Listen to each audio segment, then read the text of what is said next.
Pues ya estamos aquí en el foro, en el análisis en perspectiva de este tema, pues tan complejo, pero al mismo tiempo tan importante, el tema de la corrupción y como veremos más adelante lo que se acaba de aprobar en México, que es un sistema nacional para prevenir y combatir la corrupción. Pero María, ¿por qué no empezamos por el ABC? ¿De qué hablamos cuando hablamos de corrupción? Yo creo que el ABC es más complejo de lo que creemos, es decir, cuando hablamos de corrupción, en el entendido social todo el mundo sabemos de qué estamos hablando, en términos generales, o asumimos que todos estamos hablando de lo mismo. Un acto ilícito, a veces solo antiético, no necesariamente ilícito, en donde dos partes toman ventajas de un acuerdo entre ellos que vulnera el interés general, que va contra las reglas y que ellos tienen una ganancia económica o de poder o de cualquier otro tipo de cosa por encima de las reglas. Sin embargo, ya cuando lo queremos definir más precisamente o más en términos jurídicos, se nos complica un poco la situación. Pongamos un ejemplo.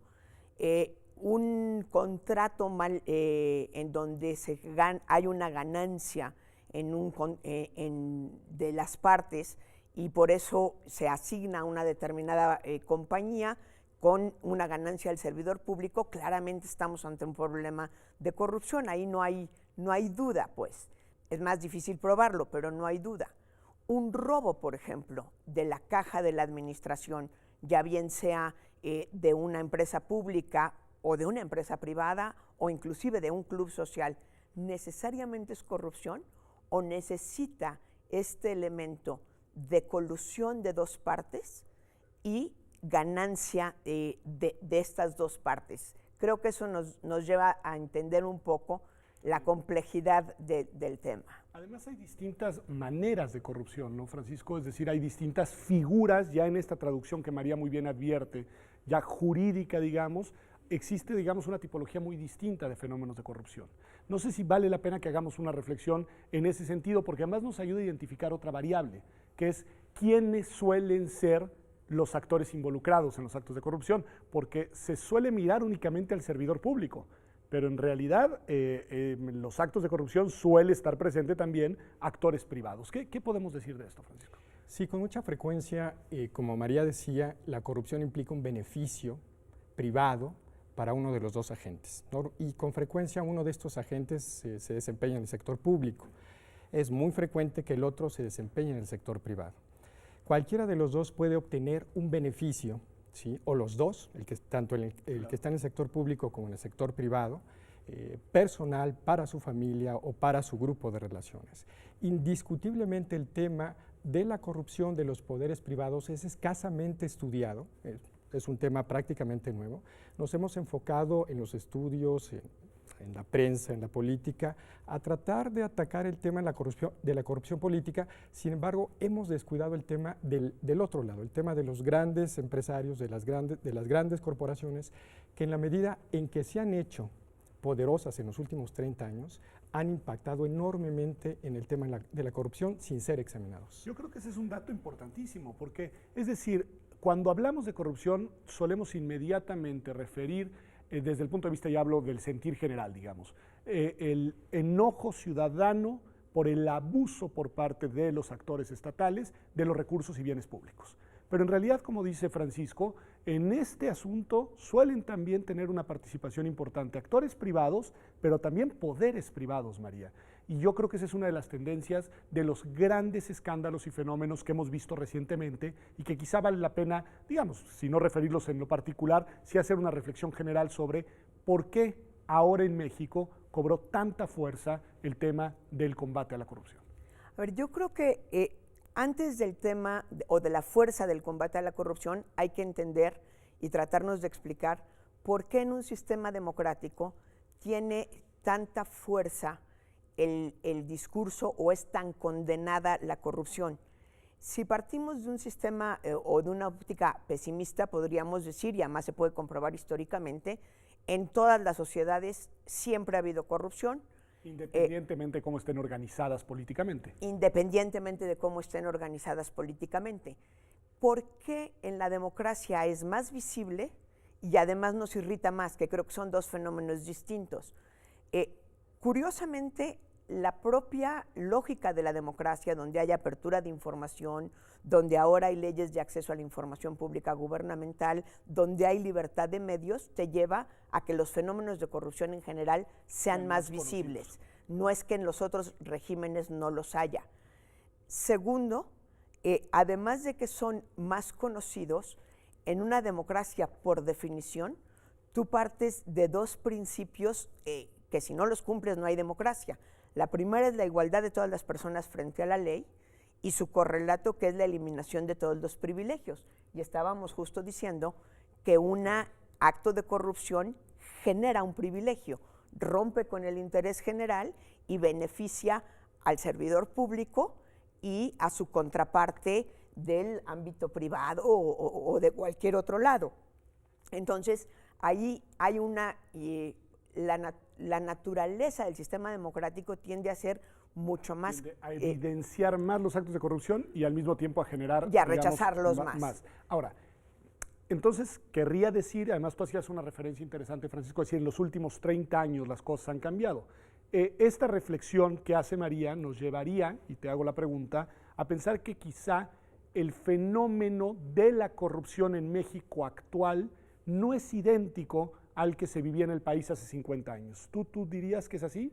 No, ha cambiado, definitivamente ha cambiado. En la medida en la que las democracias se extendieron en los países occidentales, de este lado del océano, se evidenció la corrupción. Antes era cerrada, antes tenía códigos más secretos, ocultos, ahora es más abierta.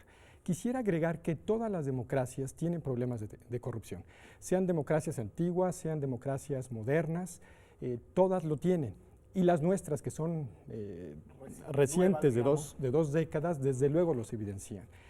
Un problema particular de la corrupción en las democracias es que afecta la legitimidad.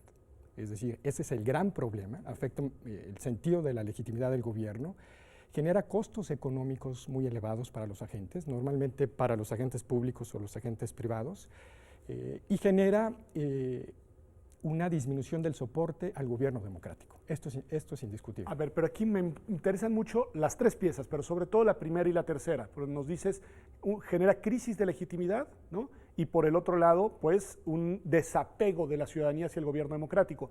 Te preguntaría, María, ¿se dirige ese descontento a los gobernantes en turno o en realidad se dirige al diseño institucional, a las instituciones democráticas? Porque no es lo mismo y tiene costos distintos, digamos, el tipo de reclamo ciudadano. Yo creo que hay dos reclamos ciudadanos. El primero, digamos, o el primario, es hacia el gobernante, y creo, como bien decíamos hace un momento, que hay que entender que no hay un acto de corrupción sin dos partes. A veces se dice el corrupto y el corruptor. A mí me gustaría decir el corruptor y el corruptible, porque los dos son igualmente corruptos. Es decir, ahora sí que hay que poner en práctica el dicho de tanto peca el que mata a la vaca como el que detiene la pata.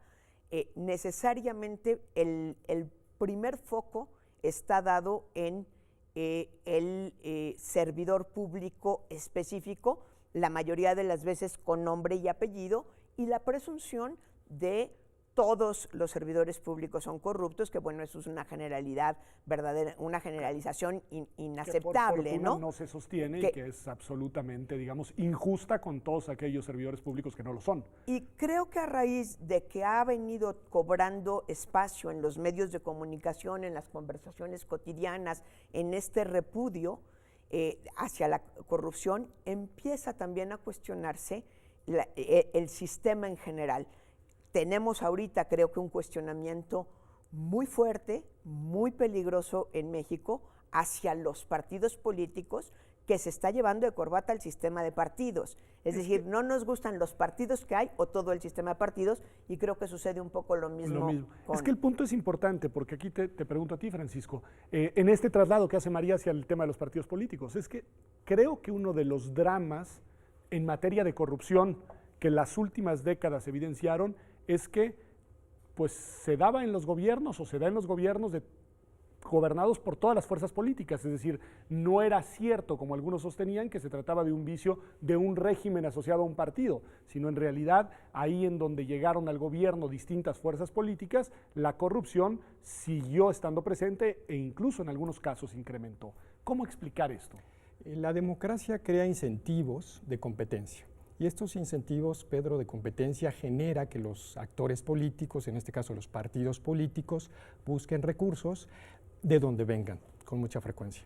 No obstante que en México tenemos un sistema de financiamiento público que ha tratado de restringir los recursos de agentes privados a los partidos políticos, no nos debería extrañar que en esta lucha por el poder estos partidos busquen recursos de otros lados y con frecuencia los consigan, porque el incentivo de la competencia política genera esta búsqueda de recursos. Ya está, y esto me queda claro, y hoy lo estamos viviendo en procesos electorales, es uno de los grandes temas, pero ahí estamos colocándonos en la primera etapa, que es en la de la lucha para llegar a los cargos de gobierno. El problema es que una vez que llegan a los cargos de gobierno, hemos encontrado fenómenos de corrupción en entidades, en, agencias gobernadas por el PAN, gobernadas por el PRI, gobernadas por el PRD. ¿Qué decir de esto? Yo creo que podríamos encontrar una clave en lo que decía Francisco al principio. Okay. Y decía, hay que reconocer que en todas las democracias hay problemas de corrupción. Yo creo que es ciertísimo. Evidentemente eso no es consuelo. Lo que también hay que ver es cómo las democracias y sus entramados legales y sus entramados jurisdiccionales reaccionan a los problemas de corrupción y cómo hay una exigencia social frente a esto. Tenemos en los últimos 2 meses noticias claras del alcalde francés que se suicidó frente a un escándalo de corrupción antes de llegar al juicio. En esta semana tenemos la renuncia del senador del Senado neoyorquino que renuncia a su puesto antes de empezar la investigación. Creo que ahí hay... En Brasil una crisis política sin precedentes por temas de corrupción. En Chile una renuncia de prácticamente todo el gabinete completo. Es decir, creo que hay diferentes niveles de corrupción, diferentes niveles de tolerancia de la sociedad, lo que habla también de diferentes niveles de ética, es decir, qué tanto soporto yo a mí misma decir mentiras o no, o me autojustifico, y en última instancia cómo el sistema reacciona y castiga esos actos de corrupción. Sobre este punto, para irnos orientando hacia lo que será el tema de nuestro segundo bloque, que es analizar el sistema que se aprobó recientemente en México, tú dirías, Francisco, que la reacción de aprobar estas nuevas reglas en realidad es una respuesta por parte de la clase política, como se le suele llamar, a la presión que han suscitado los recientes escándalos en materia de corrupción? Indiscutiblemente, Pedro, indiscutiblemente, porque ante los eventos de crisis, podemos observar esto en México y lo podemos observar en muy diferentes países, la clase política puede reaccionar de 2 maneras. En ambas implica una posible reforma a la corrupción. Por un lado, puede dirigirse a realmente combatir la corrupción estructuralmente, o bien puede solamente generar simulaciones, leyes simulatorias, para buscar, en estas ocasiones, algunos chivos expiatorios y tratar de legitimar el sistema que se ve afectado por la corrupción. Desde luego, esto pasa en los sistemas democráticos, siempre va a haber una reacción. Tenemos nosotros que examinar si realmente esta reacción va dirigida a atacar el fondo o solamente es cosmética. Porque muchas veces el sistema solamente quiere legitimarse ante la corrupción, pero seguir manteniendo las reglas que le permiten. Para abrir boca, porque vamos a ir un corte y vamos a regresar, les pregunto a los dos en un balazo, ¿lo que se aprobó, las nuevas reglas, van al fondo o solo a una cuestión cosmética, María? Puede ser cualquiera de las dos cosas, bueno. Y ahora explico por qué. Francisco, ¿al fondo o cosmética? Me parece que es cosmética. ¿Te parece que es cosmética? Pues con esto arrancamos, es decir, vamos a ver qué es lo que se aprobó y vamos a hacer una evaluación de los distintos tramos, de las nuevas normas, de las nuevas facultades, de las nuevas instituciones, de eso que se llama Sistema Nacional Anticorrupción y que acaba de llegar hace algunas semanas a la Constitución mexicana. Vamos a un corte y ya volvemos aquí a Observatorio.